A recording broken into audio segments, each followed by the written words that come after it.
Let us continue our topic on triple integrals, but now we are moving on to more general regions.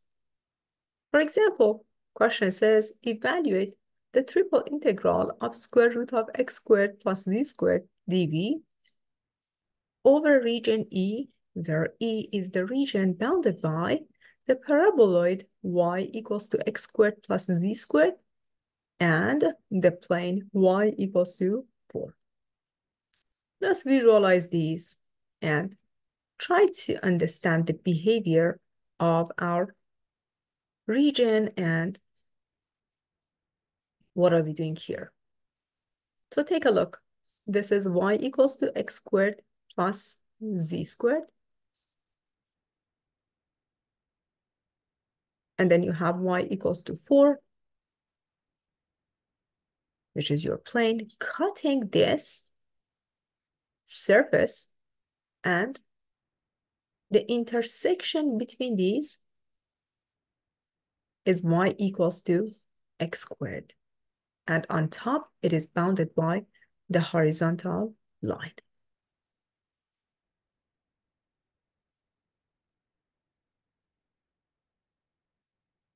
Y equals to x squared plus z squared in the plane z equal to 0 is y equals to x squared. So if you plug in 0 here, y becomes x squared. That's how you end up with this parabola. So to analyze the region, we can, first of all, look at x, y, and try our best to calculate the triple integral using x, y, and z.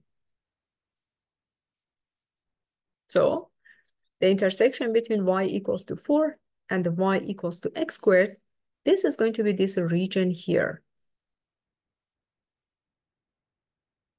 From top, it's bounded by y equals to 4, and from down below, it's bounded by y equals to x squared. From y equals to x squared plus z squared, if you isolate z, z becomes plus minus square root of y minus x squared. Let's take a look at the visualization a little bit. Try to analyze and understand the behavior here.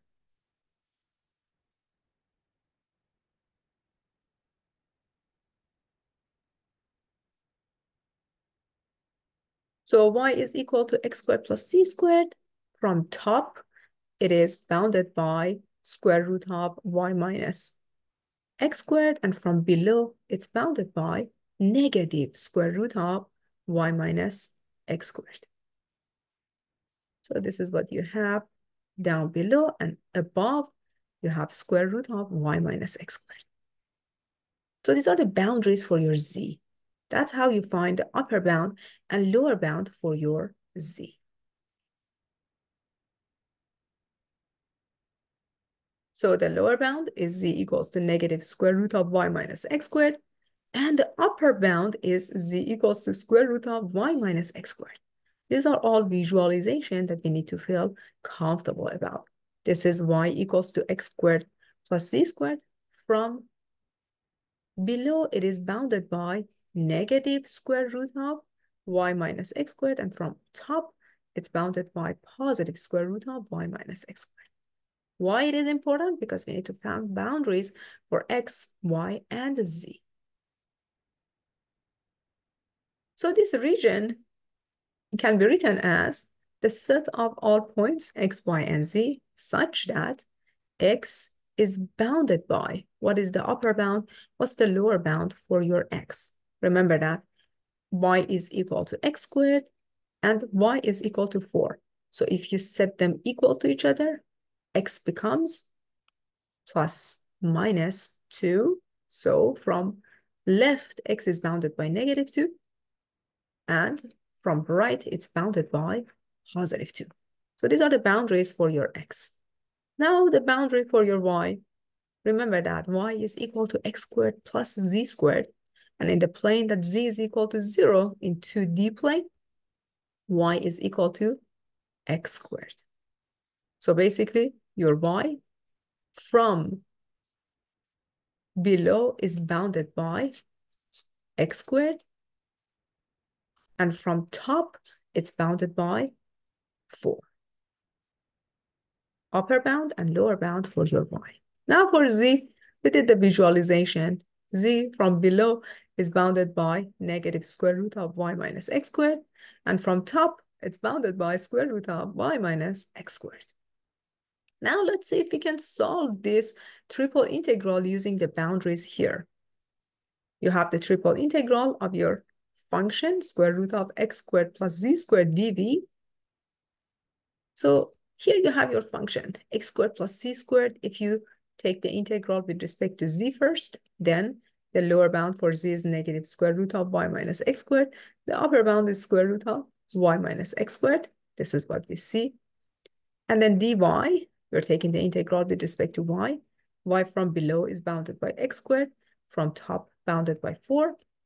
And then x is bounded by negative 2 and 2. But how do you calculate this integral? If I start taking this integral, here I have square root of x squared plus z squared, and with respect to z, how do you take this integral? It makes it a little bit difficult to take this integral this way. So we're going to move on and use polar coordinates. Very well. So the triple integral of x squared plus z squared dv is, as you remember, the square root of x squared plus z squared.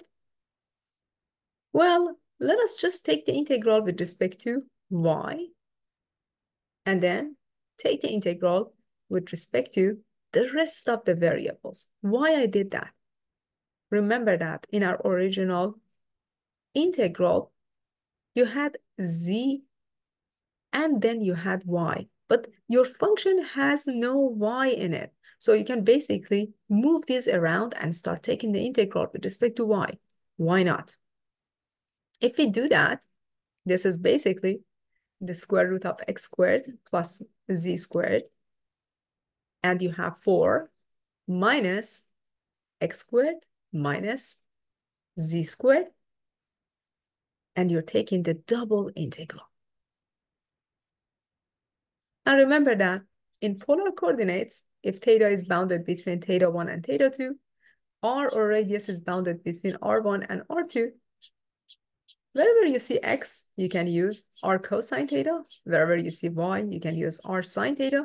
But if you change these variables to x and z, y and z, you have the exact same change in polar coordinates. It doesn't change the fact that you can use different substitution in xz plane or yz plane. The area element is still r dr d theta.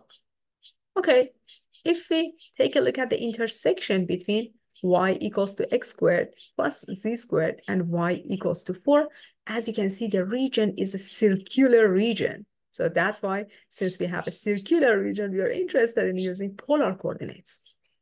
The intersection between y equals to x squared plus z squared and y equals to 4 is x squared plus z squared equals to 4. But this is basically a disk. Note that all of these regions are taken. That's why you end up with a disk, x squared plus z squared less than or equals to 4. Now remember that this is shrinking. R is changing. R can be shrink into the origin, and it can expand to this circle. So now let's start calculating this double integral. You have 4 minus r squared. R squared is basically x squared minus z squared. X is r cosine theta. Z is r sine theta. Then you have r, which is square root of x squared plus z squared. And then dA, which is r dr d theta. So you have r dr. R is bounded between 0 and 2. Theta is bounded between 0 and 2 pi. So again, you're shrinking this disk. So your r is changing between 0 and 2. That's the most important part. R is not bounded between negative 2 and 2. R is bounded between 0 and 2. You're shrinking this into the origin. So the radius is changing between 0 and 2. It's a common mistake that students write down r bounded between -2 and 2. R as a radius is bounded between 0 and 2.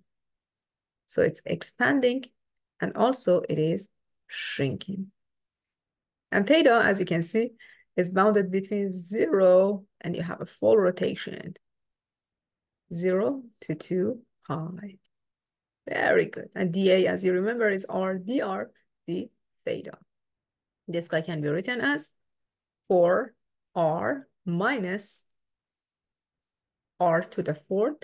You're basically multiplying 4 and r squared by r times r, which is r squared. You distribute into parentheses.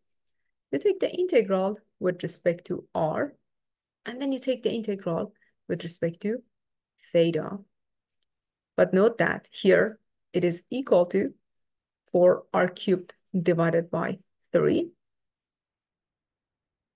minus r to the fifth divided by 5, and r is bounded between 0 and 2, and you can separate theta because you don't have any theta function here. You can take a look at this here. You don't have any theta function, so you can basically calculate the integral of d theta separately, which is going to be 2 pi. The integral of d theta, as you remember, is theta